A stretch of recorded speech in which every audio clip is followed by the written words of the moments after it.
लड़का बनी बहू। पूरे 28 साल का हो चुका था ऋषभ, लेकिन शादी करने को तैयार ही नहीं था। माँ बाप पूरी तरह से परेशान हो चुके थे। जब भी किसी लड़की का रिश्ता ऋषभ के लिए लेकर आते तो वो शादी करने से साफ मना कर देता, चाहे लड़की कितनी भी सुंदर, कितनी भी अच्छी क्यों ना हो। ऋषभ के माँ बाप को इसकी वजह समझ में नहीं आ रही थी। अरे ऋषभ बेटा, अच्छी खासी नौकरी लग गई है, दिखता भी इतना अच्छा है, आखिर बात क्या है, तुझे शादी क्यों नहीं करनी? देख, तू हमारा इकलौता बेटा है। अगर तू शादी नहीं करेगा तो कैसे काम चलेगा? लेकिन मैं शादी करना ही नहीं चाहता। मुझे कोई लड़की पसंद नहीं आती। अरे बेटा, अगर कोई लड़की तुझे पसंद हो तो उससे शादी कर ले, हमें कोई ऐतराज नहीं है। हाँ ऋषभ बेटा, अब देख, तेरी माँ से भी काम नहीं होता। घर में एक बहू आ जाएगी तो कम से कम घर का माहौल भी अच्छा होगा और तेरी माँ को मदद भी मिल जाएगी। लेकिन मम्मी पापा कहा ना, मुझे लड़कियां पसंद ही नहीं आती। अरे लड़कियां पसंद नहीं आती तो क्या लड़का पसंद आता है? वो तो वक्त आने पर ही पता चलेगा। ऋषभ की बात सुनकर उसके माँ और पापा का सर चकरा जाता है। कुछ दिनों के लिए ऋषभ अपने ऑफिस के काम से शहर से बाहर जाता है और जब लौट कर आता है तो सामने का नजारा देखकर उसके माँ पापा बेहोश होते होते रह जाते हैं। अरे ये क्या, ये तुम्हारे साथ कौन है? माँ, ये दीपक है, मेरी पत्नी। हम दोनों ने शादी कर ली है। दीपक तुम्हारी पत्नी कैसे हो सकता है? अरे दीपिका होती तो बात समझ में भी आती। ये तो लड़का है। तो क्या हुआ पापा, आजकल तो ये सब फैशन में है और मैंने आपको बताया था कि मुझे लड़कियां पसंद नहीं आती। अरे तो इसका मतलब ये थोड़ी है कि तुम दीपक को दीपिका बनाकर ले आओगे। मुझे बहू चाहिए, बहू के रूप में, ये आदमी नहीं।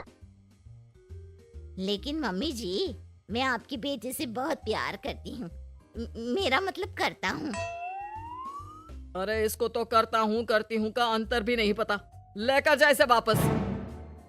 अगर आपने इसे घर से बाहर निकाला पापा तो मैं भी इसे के साथ चला जाऊंगा। मैं ऋषभ के बिना जी नहीं सकती, मेरा मतलब जी नहीं सकता।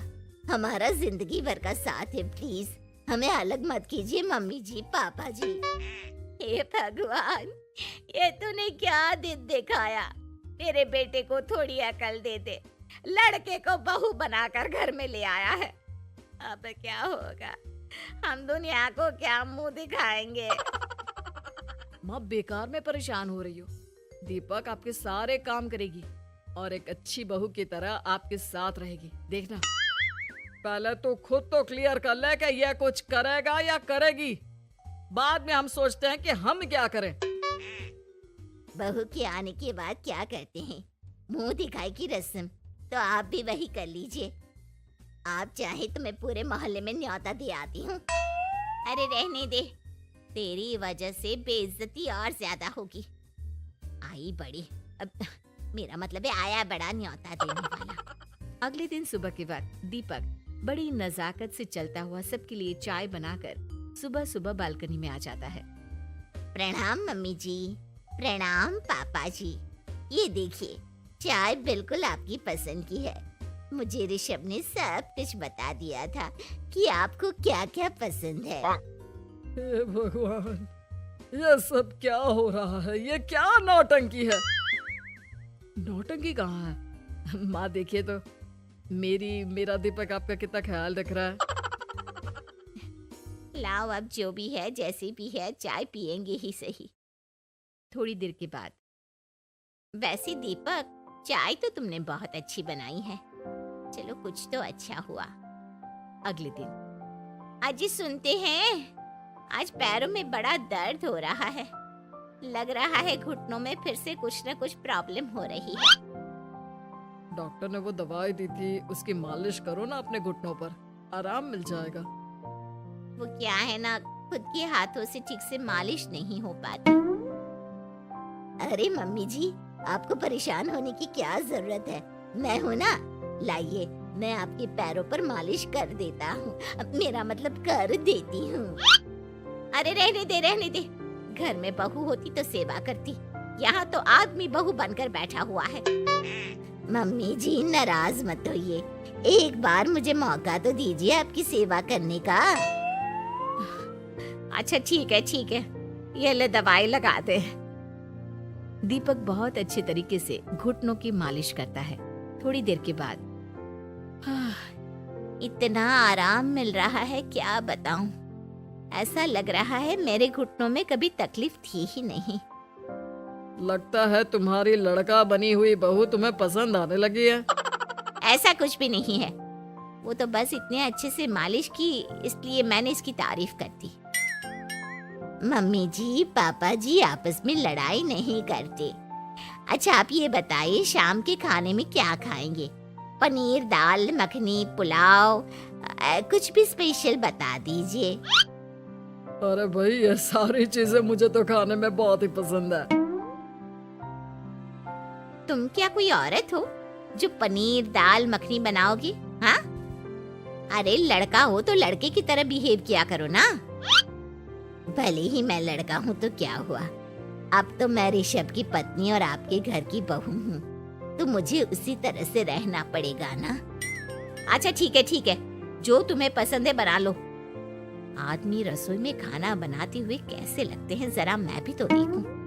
शाम को दीपक सबके लिए अच्छा सा खाना बनाकर डाइनिंग टेबल पर लगा देता है। ऋषभ ऑफिस से जब लौट कर आता है, सब लोग खाना खाने के लिए बैठ जाते हैं। अरे वाह, क्या गजब का पनीर और दाल मखनी बनाई है। ऐसा जायका तो होटल के खाने में भी नहीं आता। दीपक कितना अच्छा खाना बनाती हो, मेरा मतलब बनाते हो। तुम्हारी इसी अदा की वजह से तो मुझे तुमसे प्यार हो गया। अरे बहुत हो गया, आदमी होकर आदमी से प्यार करते हो। अरे लेकिन कुछ भी कहो, जरा खाना खा कर तो देखो ऋषभ की माँ, मजा आ जाएगा। हाँ वैसे बात तो आपकी सही है, खाना तो वाकई में लाजवाब है। इतना स्वादिष्ट पनीर तो मैंने अपनी जिंदगी में नहीं खाया। कितना अच्छा होता अगर ये दीपिका होती। और फिर अगली सुबह कुछ ऐसा होता है जिसे देखकर ऋषभ के माँ और पापा ना केवल खुश होते हैं बल्कि हैरानी से उनकी आंखें फटी की फटी रह जाती हैं। उन्होंने जो नजारा अपनी आंखों के सामने देखा उसे देखकर उन्हें अपने आप पर भरोसा नहीं हुआ।